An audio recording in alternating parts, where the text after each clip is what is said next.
আসসালামু আলাইকুম। আমি আপনাদের ভাই রুহুল আমিন। আজকে আপনাদেরকে আমি ছোটখাটো বিষয় নিয়ে দুইটা কথা বলবো।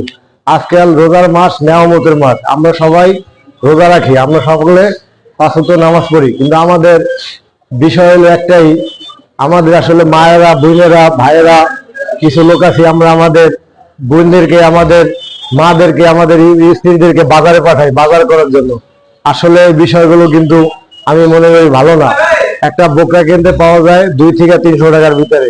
আমি মনে করি আপনাদের বোনদেরকে, ভাইদেরকে, মায়েদেরকে যারা বাজারে পাঠান, বাজারে পাঠানোর আগে অন্তত তাদের বোকাটা পরে যাওয়া উচিত। কিন্তু আপনারা কি করেন, একটা 200 টাকা 300 টাকা লাগে একটা বোকা কিনে আপনারা বোকা কিনে না, আপনারা বাজারের ভিতরে যাইয়া ঠেলা ঠেলি ধাক্কা ধাক্কি এত কিছু করি। আসলে এই রোজা রমজানের আমাদের ইসলামিক দেশে আসলে কিন্তু এটা আসলে উচিত না, এটা কিন্তু ভালো মনে হয় না। ঠিক আছে, তা আমরা মনে করি সকলে আমরা আমাদের যাদের আমাদের সমস্যা, আমাদের ওই পরিবার থেকে যাদের বাজারে পাঠানো লাগে, বাজারে পাঠানোর আগে তাদেরকে একটা বোকটা কিনে অন্তত পাঠানো উচিত।